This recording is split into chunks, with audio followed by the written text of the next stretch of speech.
tema que estamos tratando es el cuarto poder y cómo influye en la mente de las personas.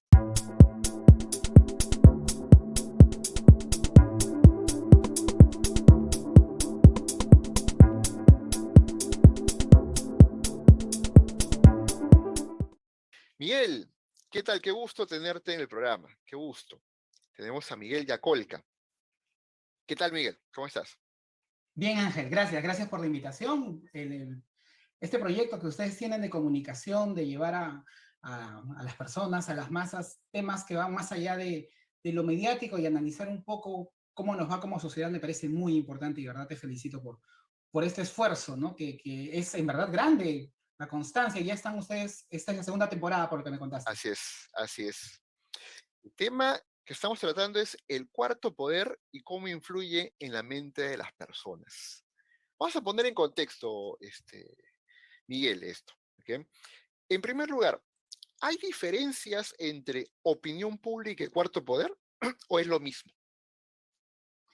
Ah, no es lo mismo, hay diferencia porque digamos que la opinión pública pasa por la opinión de todos, lo que todos estamos pensando, ¿no? Y Ujú. a partir de algunos estudios se intentan interpretar este pensamiento masivo, generalizado, ¿no? Y se traslada en las encuestas. El cuarto poder, digamos que va a estar dividido entre lo que podríamos considerar el periodismo, digamos que finalmente cuarto poder es un cliché, ¿no? Es una frase construida que representa al periodismo y a los medios de comunicación y a la influencia que pueden tener los medios de comunicación sobre la ciudadanía. Entonces, son dos espacios diferentes y habría que agregarle otro elemento muy propio de las ciencias sociales, ¿no? Las ciencias sociales es el espacio, como yo siempre le llamo, de los grises, es el espacio de los matices. Es un poco complicado a veces entenderlo porque casi siempre estamos buscando una respuesta blanco o negro, una respuesta de dos polos, cuando hay una gama de espacios aquí que podemos ir construyendo, analizando, viendo. Por ejemplo, hace unos días un amigo me decía, la verdad, no entiendo esta agresión, por ejemplo, que sufren hoy día los periodistas de algunos medios de comunicación que se dicen que están a favor de una candidatura y los propios partidarios de esa candidatura agreden a los medios de comunicación cuando deberían estar, digamos, como que contentos porque de una u otra manera los representa y les da cobertura. Digamos, te digo la opinión de este amigo, ¿no? O sea, no entiendo por qué este problema, me decía, este conflicto, ¿no? Entonces yo trataba de explicarle desde mi punto de vista que tenemos este inconveniente dentro de las ciencias sociales, porque la mayoría intenta ver un blanco o negro cuando es el mundo de los matices y de las interpretaciones también, Ujú. ¿no? Entonces ese es otro elemento. Ahora, ¿sigue siendo el llamado cuarto poder un poder vigente o ya ha sido vapuleado, cuestionado, arrinconado contra las cuerdas por parte de las redes sociales? ¿Qué Eh, crees? yo pienso que se está comentando mucho de este arrinconamiento de los medios tradicionales y este nuevo espacio de los medios de comunicación alternativos, ¿no? A partir de Ujú. las redes sociales. En este momento todavía no hay una supremacía de las redes sociales sobre los medios de comunicación tradicionales, ¿no? O sea, el poder lo siguen teniendo y para muchos investigadores no es que haya venido a desplazarlo, sino es que ha venido a sumarlo, ¿no? Y los dos se van digamos, a convivir de una u otra manera. Y tiene que ver con varios elementos. Uno de ellos es que, por ejemplo, para hacer el esfuerzo de ver un programa a través de las redes, demanda una mayor actividad en comparación a ver la televisión. A ver la televisión me demanda coger el control y prender la televisión, ¿no? Y seleccionar el canal. Sin embargo, en las redes, en el YouTube, por ejemplo, o en el Facebook, me demanda un espacio más racional el identificar el programa, identificar el tema, buscarlo y a partir de ahí engancharme. O sea, esta dificultad propia de las redes y esta facilidad de los medios de comunicación marca una diferencia notable al momento de contar las audiencias, ¿no? Las Ujú. audiencias en los medios tradicionales siguen siendo numerosas, siguen siendo grandes. Los programas a través de las redes, de YouTube, todavía no tienen ese nivel de alcance, pero sí tienen una ventaja, que es la repetición, ¿no? Esa es una seria fortaleza y la capacidad que tengan las personas de poder escoger, ¿no? O sea, en este momento conviven los dos y yo creo que van a convivir todavía durante mucho tiempo. Eh, y yo no me atrevería a dar un pronóstico del que si va a ser desplazado y los medios van a desaparecer, ¿no? La AM, por ejemplo, sigue funcionando, ¿no? Y hace varias décadas que muchos dijeron que iba a desaparecer. La radio FM tiene todavía vigencia. Obviamente se ha visto arrinconada por el avance del Spotify, ¿no? De la posibilidad de cargar la música en el teléfono, ¿no? Pero a tal punto de desaparecer, no. Yo creo que en este momento hay una convivencia todavía, ¿no? Correcto. Vayamos a un tema especial, ¿de acuerdo? Siempre me he estado cuestionando esto, ¿no?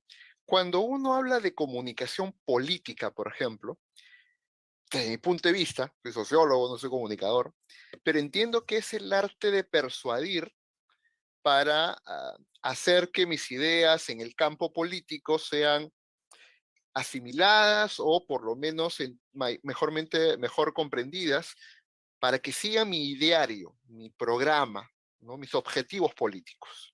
¿De acuerdo? ¿Cuál es el límite, si esto es cierto, cuál es el límite entonces entre la manipulación comunicacional y la comunicación política? ¿Cuál es el límite? Ya, ha planteado un concepto. Lo que habría que empezar a cuestionar son precisamente los conceptos, ¿no? Ya, a ver. Sí, en primera instancia, el concepto de comunicación política está en constante construcción y está en constante evolución, Ujú. precisamente porque las plataformas, los espacios donde se logra transmitir estos mensajes están en esa transformación, ¿no? Entonces, lo que tú planteas es un concepto de comunicación política de hace más o menos 20 años, Ujú. donde, por ejemplo, no se veía lo que hoy tienes, el poder que hoy día tienes desde las redes sociales, ¿no? Y que pueden confrontar a los medios de comunicación tradicional. O sea, para decirlo en sencillo, antes la comunicación política era entendido como el intermediario entre el medio de comunicación y el político. Entonces yo hago Ya. comunicación política para trasladar la información o el interés que tiene uno a través del otro y a partir de ahí llegar a la ciudadanía. Hoy hay la posibilidad de hacer lo que se llama la comunicación no mediada por medios, donde tú sacas al medio de comunicación y el presidente o la autoridad manda un tuit a las 8 de la noche esto, y el medio lo han omitido, lo han obviado y la ciudadanía se entera de alguna política pública o algún mensaje a través de las redes, ¿no? Digamos que ahí sí las redes están cumpliendo un rol muy importante de confrontar al poder tradicional, digamos, pero no de eliminarlo, no de Ujú. anularlo, ¿no? Entonces, hoy día la comunicación política se va a ver de varios elementos. Uno es, por ejemplo, la comunicación electoral o el marketing electoral que le llaman, donde sí el principal elemento está en lo que tú señalas, tratar de posesionar una idea en la ciudadanía para que la gente se integre a mí, ¿no? A mi propuesta electoral. Precisamente porque estás en un espacio de competencia, quizás en un espacio electoral, pero el espacio electoral dura 2 meses, 3 meses, 6 meses, un año como máximo. Por el promedio de campañas dura 6 meses, pero no más. Mientras que el resto de la vida de la ciudadanía, por lo menos en el Perú, que tenemos elecciones cada 5 años, o al menos teníamos elecciones cada 5 años, ahora estamos en un espacio de inestabilidad muy grande. Eh, circulaba sobre ya no una comunicación electoral, sino sobre una comunicación gubernamental, que le llaman, ¿no? Que Ujú. es la necesidad de que el gobierno dé a conocer sus actividades, ¿no? Y que la ciudadanía pueda utilizar estos servicios, ¿no? Y valorar este esfuerzo que hace una serie de funcionarios para que nos vaya mejor, digamos. Esto como concepto general, ¿no? Pero también los gobiernos tienen la necesidad, pues, de defenderse de ataques, ¿no? Porque digamos que en la lógica de la construcción de la sociedad, todos somos iguales. Entonces, todos podemos tener un espacio, ocupar un cargo público o administrar el aparato público. Ujú. Entonces, mientras uno lo ocupa, va a haber o está haciendo ejercicio sobre este espacio, va a haber otro que también lo desea y va a querer, con otras ideas, y va a querer ocupar ese espacio. Entonces, lo va a confrontar. Y este que está en el aparato público va a tener la necesidad de cuanto menos defenderse, ¿no? Entonces la comunicación gubernamental pasa por varios estadios. Uno de ellos es comunicar lo que se está haciendo, otro de ellos puede ser el defenderse de estos ataques, ¿no? El tener respuesta. Y hay otro elemento también sumamente importante, que es la demanda ciudadana. Hoy día, un ciudadano puede hacer que su voz sea escuchada por una alta autoridad. Un tweet bien escrito, con un buen enlace, lo más probable es que lo vea hasta el presidente.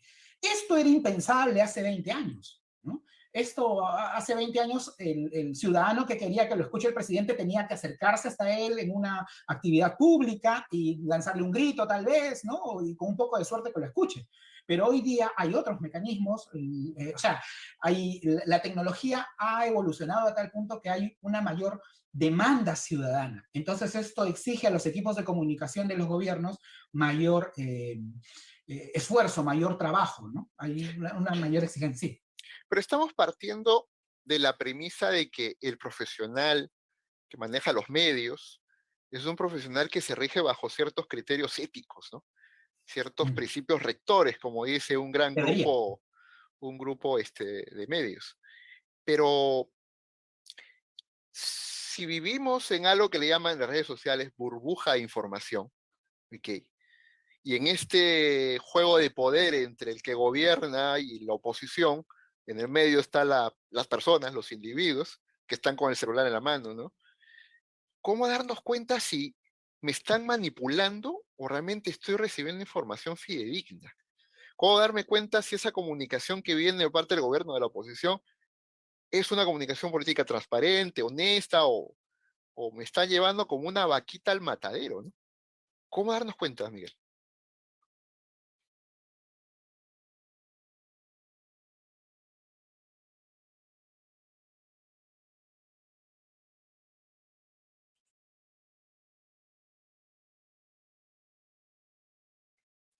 Miguel, creo que te has quedado congelado.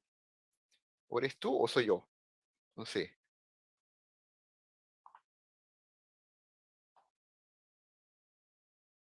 A ver, vamos a detener aquí la grabación.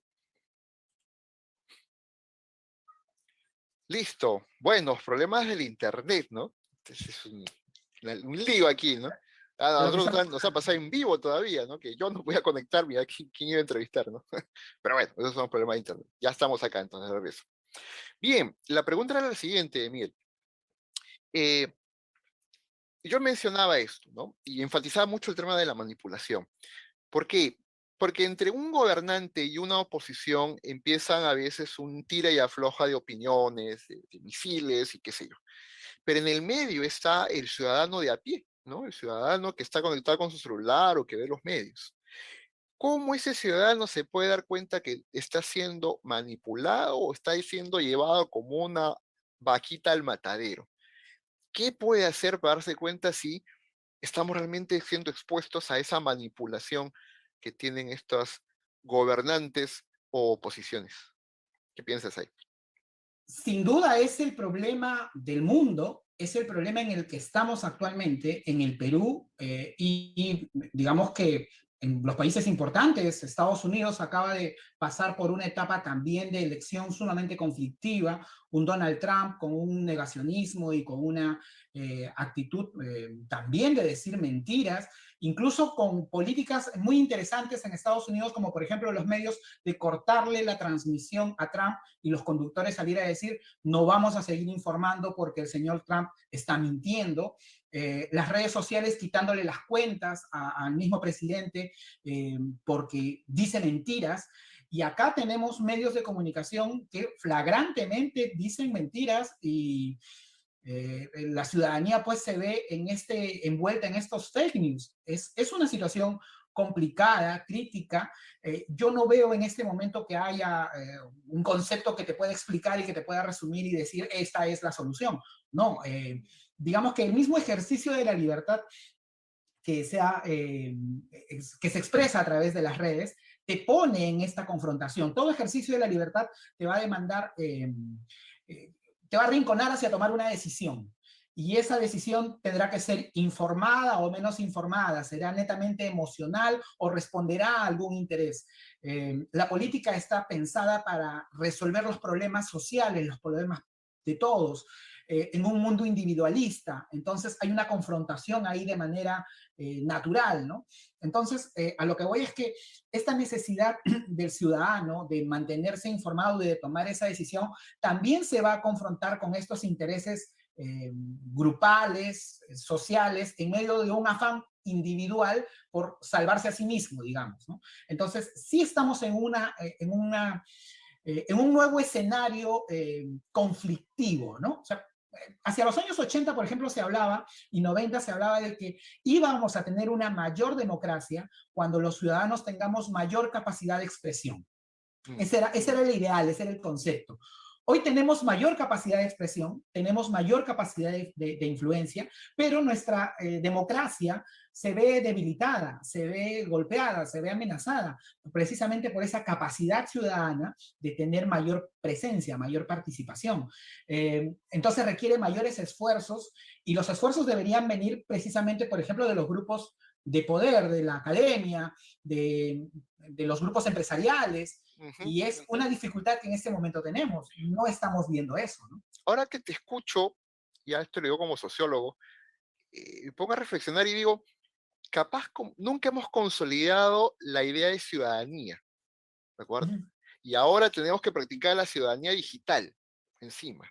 Uh -huh. Entonces, si no tenemos una concepción clara de ciudadanía, de práctica de derechos y deberes y responsabilidades, y encima tengo que meterme al mundo de las redes sociales que muy pocos conocen y toda la exposición que pueda haber, va a haber, se hace más difícil, ¿no? Uh Se hace -huh. más difícil confrontar al gobierno, confrontar a la oposición, confrontar a fake news. ¿Okay? Entonces, ¿tú crees que hay una mirada de un ser humano, ya hay de un futuro distópico donde necesitamos líderes fuertes, con tendencia autoritaria, para poder poner orden en este caos comunicacional, en esta infopandemia que puede haber? Yo agregaría más a este concepto de ciudadanía que tú planteabas, Mm, es el tema de las instituciones, ya. ¿no?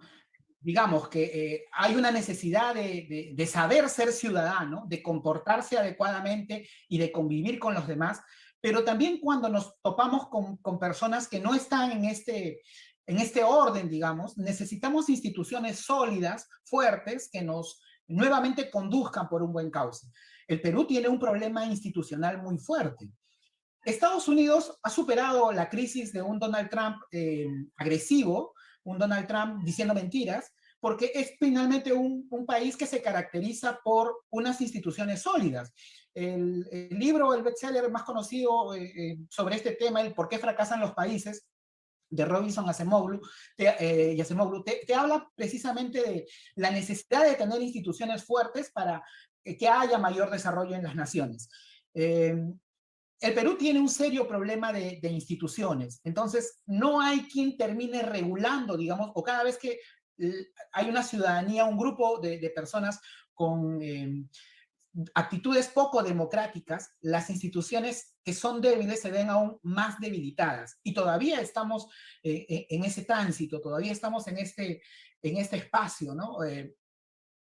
Los ciudadanos no saben comportarse y las instituciones que nos deberían guiar en ese norte tampoco son sólidas, son fuertes. Entonces estamos en un espacio de incertidumbre, estamos en un espacio donde hay angustia, ¿no? Y que no se va a resolver pronto. Todavía estamos, yo diría que a mitad de esta convulsión como para poder llegar a un norte nuevamente de estabilidad, ¿no? Esa es, digamos, mi mirada en ese momento como país, ¿no? Ujú, ujú. Vamos a entrar a otro campo, ¿de acuerdo? Que es un campo del consumo fragmentado de la información, de una época de TikToker, ¿no? Donde la gente consume poquito, ¿no? Con poca profundidad. Eh, y cuando reviso material sobre el neuromarketing, por ejemplo, y las estrategias comunicacionales para vender más desde el área comercial de las empresas, apelan a estos sesgos cognitivos, a este facilismo de comunicación inmediata, rápida.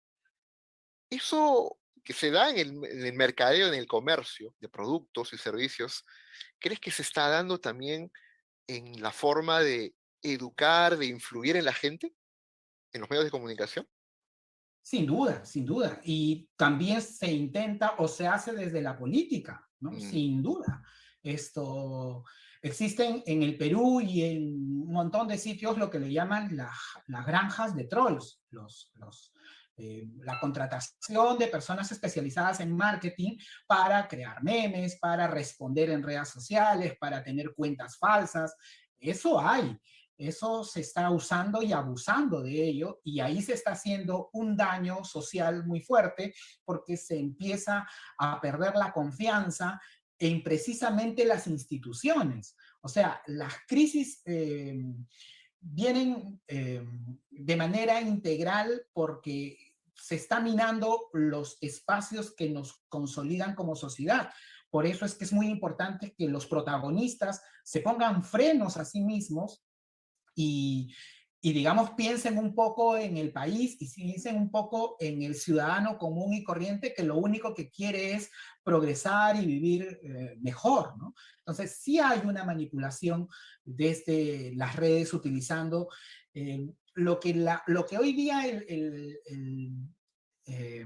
el comercio, si vamos un poco más con términos políticos, el capitalismo ha desarrollado, que es una excelente estrategia de venta, conociendo las actitudes de las personas, estudiándolas. O sea, hoy día tenemos psicólogos estudiando actitudes y a partir de ese estudio, patrones de conducta que le permiten comprar y consumir a las personas, ¿no? Consumir más en todo ámbito, no solamente en el ámbito de la adquisición de objetos, sino también de la adquisición de ideas, ¿no? De todo tipo, ¿no?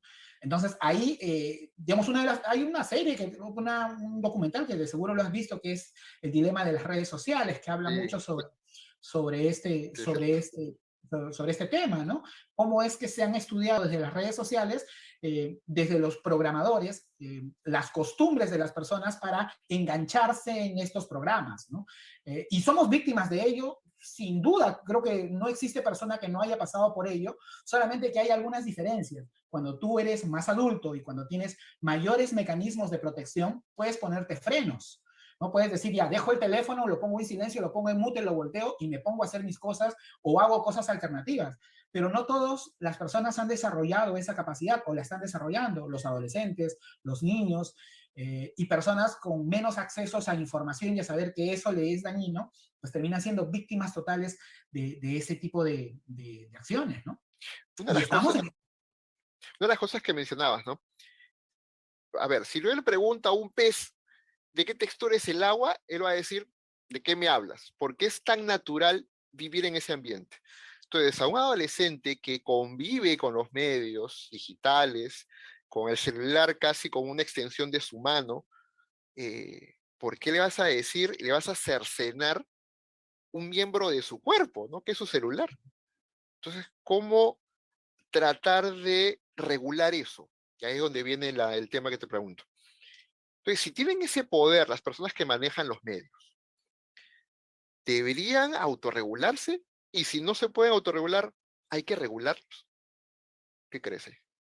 Creo que es un tema que es otro de los grandes dilemas que tenemos como sociedad, ¿no? Mm, Los medios de comunicación, digamos que también estamos hablando de un concepto bastante abstracto. O sea, mm, ¿qué es un medio de comunicación? Es una empresa de un grupo de personas, por lo general una familia, que ha comprado unos derechos al Estado y paga un impuesto por ello para utilizar el espectro, pero también tiene inversión en equipos tecnológicos, tiene inversión en tecnología básicamente para que funcione esta comunicación, pero también tiene personal para que opere esos equipos y para que den contenido. mm, Y digamos que en esta parte ya hay un serio dilema, porque los que van a dar contenido van a responder a distintos criterios, ¿no? El criterio más perverso termina siendo el criterio económico.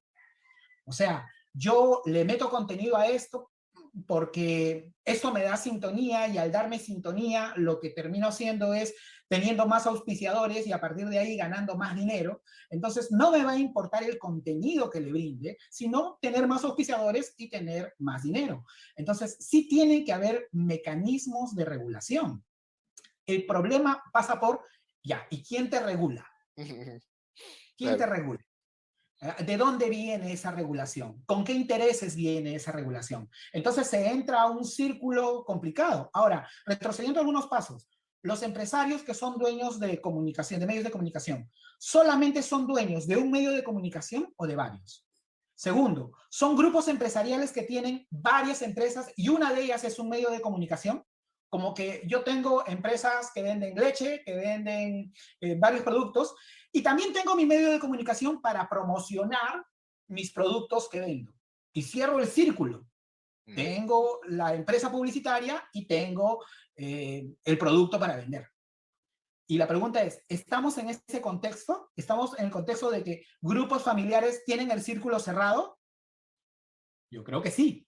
Entonces, cuando se enfrenta a las ideas de estos grupos familiares empresariales, entramos en crisis sumamente complicadas, como la que vive no solamente el Perú, es un problema mundial, ¿no?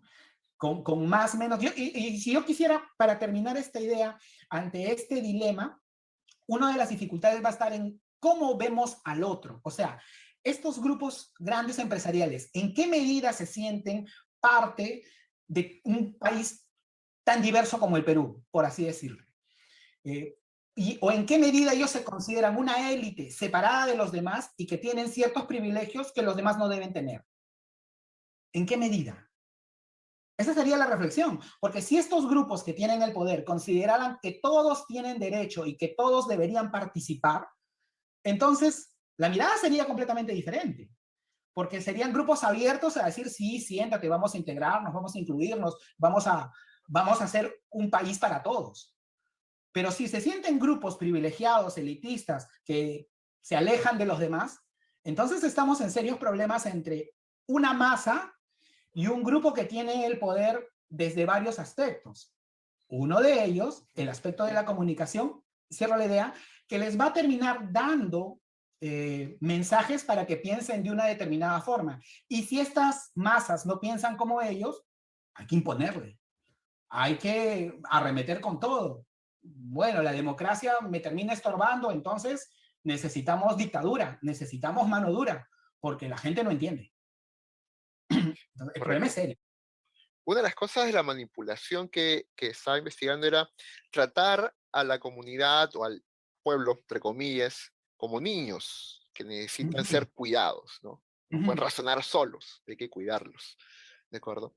Pero también antes de entrar a eso, estamos partiendo de la premisa de que una educación inclusiva se trata solamente de incorporar a personas con discapacidad o personas afrodescendientes o cosas parecidas, pero una educación inclusiva implica también darme cuenta que todos tenemos la posibilidad y la necesidad y el derecho de eh, disfrutar de la misma torta, ¿no? Entonces, si yo soy un grupo de poder y controlo un medio, y bajo tu lógica, ¿no? De la masa, pues la chusma, ¿no? No está haciendo caso, hay que controlarla. Entonces, aquí el punto es, los medios de comunicación, entonces no tienen ningún rol o injerencia o interés vinculado a la educación. O sea, no se vinculan en ningún momento con la educación porque eso sería peligroso para sus intereses particulares. ¿Qué crees? Esa es una propuesta, esa es una interpretación también, o sea, digamos, hay una propuesta teórica, hay un grupo de personas que lo plantea así, ¿no? Que a los grupos de poder no les conviene una sociedad empoderada, reflexiva, porque va a terminar quitándoles ese espacio de poder, entonces a partir de ahí hay que entretenerlos lo más que podamos, hay que embrutecerlos lo más que podamos para que sean más fáciles de dominar. Esa es una propuesta teórica.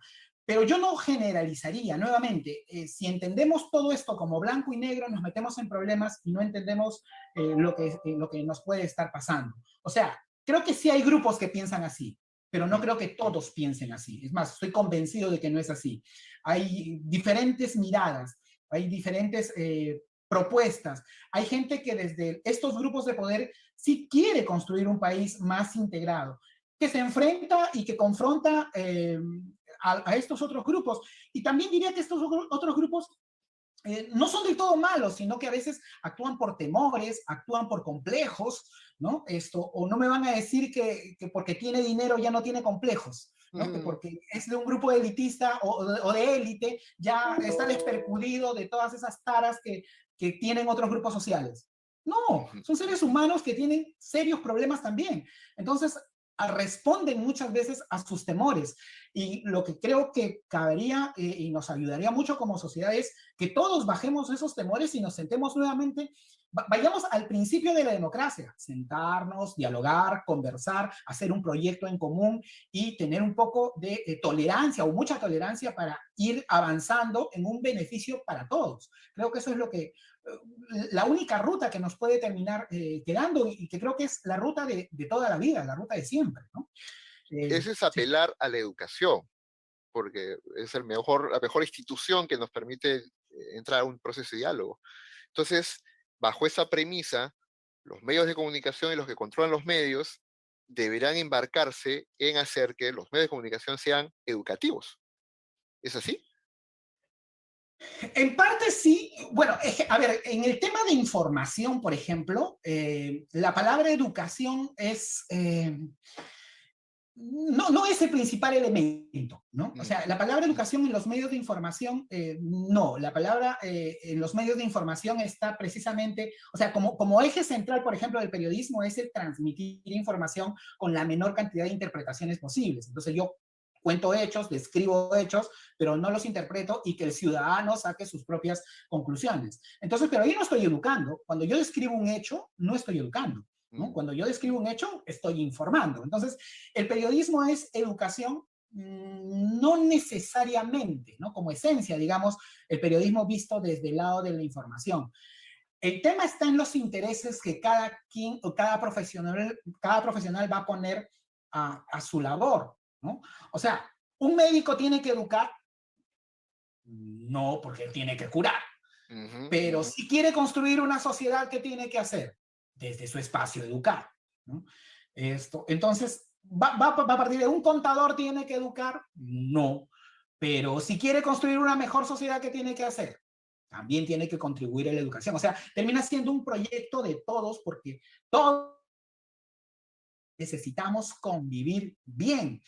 Y acá tenemos un serio problema de mala convivencia. O sea, uno le mete el carro al otro, uno no respeta al otro, se zampa de la cola. O sea, hay un problema serio de convivencia porque no estamos entendiendo al otro como alguien con el que yo puedo convivir y vivir bien, sino lo estamos viendo como enemigo. Y ahí estamos.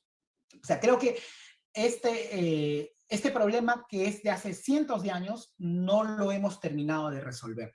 Y en el Perú, más todavía que creo que en otras naciones, porque la principal característica del Perú es la diversidad.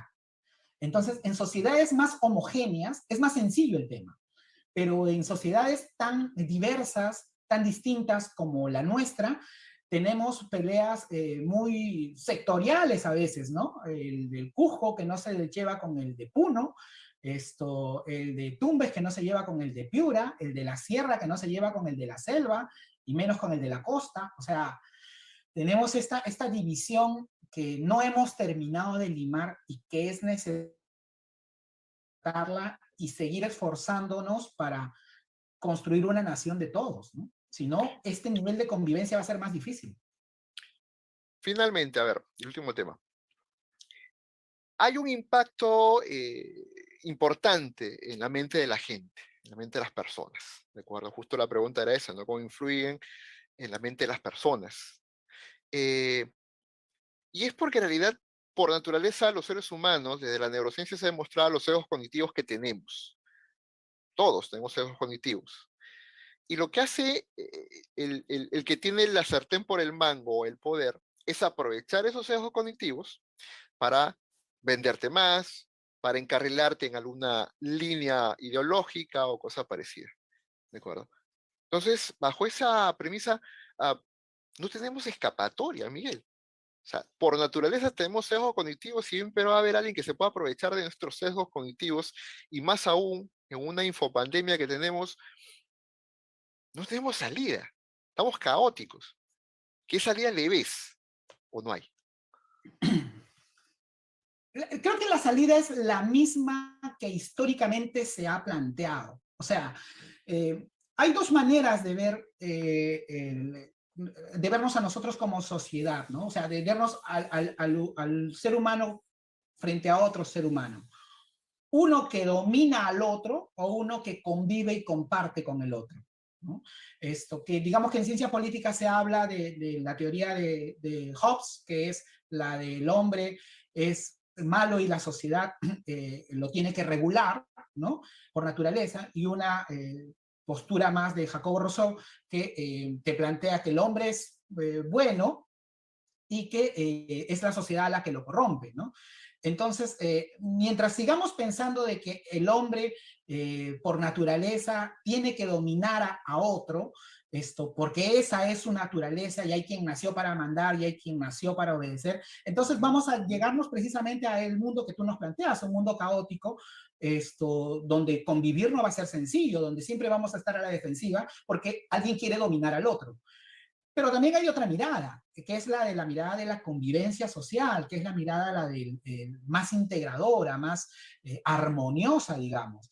Pero eso también es una construcción, y ojo, es una construcción en concepto, y en el concepto de muchos obviamente, constante. No es un punto de llegada donde ya llegamos a esto y nos olvidamos de todos. No, es la vida en familia, ¿no? Donde todos los días nos enfrentamos a dilemas y todos los días nos reinventamos, digamos, porque necesitamos vivir en armonía, ¿no? Entonces, hoy estamos en un punto álgido de distanciamiento, de confrontación, que desafortunadamente las elecciones nos llevan a eso. O sea, las elecciones son complicadas para los candidatos porque tienen que diferenciarse de sus contendores para que los elijan, y los ciudadanos además también entran en un espacio de tensión porque tienen que elegir. No hay nada más complicado en la vida que elegir, ¿no? Siempre que tenemos que elegir estamos en problemas. O sea, ¿qué vamos a comer hoy día? A o B. Ahora, hay elecciones más difíciles porque, bueno, yo almorcé algo que no quería y ya mañana lo arreglo y como algo rico. Pero si voy a tener que tomar una decisión que no voy a poder cambiar durante 5 años y que va a cambiar el destino de la patria y mi destino económico y mi formación, y si nos va mal me tengo que ir a otro país, caramba, o sea, entro en una confrontación personal muy fuerte, ¿no? Y es ese nivel de estrés que creo que hoy estamos viviendo, ¿no? Entonces, si hay salida o no, yo creo que sí. ¿Cuál es? La misma que se ha hecho históricamente. Los seres humanos, bajar nuestros ímpetus agresivos, sentarnos a conversar y a pensar en una nación para todos, porque sí lo hay, sí se puede, solamente que algunos están más asustados que otros, algunos están más molestos que otros, entonces hay que bajar las molestias, bajar las tensiones y pensar en una patria de todos, diría yo, ¿no? Gracias, Miguel Yacolca. Hemos tenido a Miguel Yacolca en el programa. Muchas gracias, Miguel, por tu participación. Ha sido bastante clara. He intentado provocarte algunas preguntas, cuestionarte, pero obviamente cuando el especialista sabe su tema, pues ya uno simplemente aplaude, ¿no? Al costado. No queda Gracias a otra. ti y que sigan trabajando en esto. Y te felicito nuevamente. Nos conocemos desde hace muchos años, somos grandes amigos Sí, y sí, me sí. da mucho gusto que se vaya avanzando en estos proyectos que a veces son ir a contracorriente, ¿no? Y ahí está lo rico, ahí está lo interesante, Sí, ¿no? Si hacemos lo que hace todo el mundo, no somos tan felices, creo. es cierto. Miguel Yacolca, muchas gracias, Miguel. Ya nos A ti, vemos en una gracias. siguiente oportunidad. Gracias.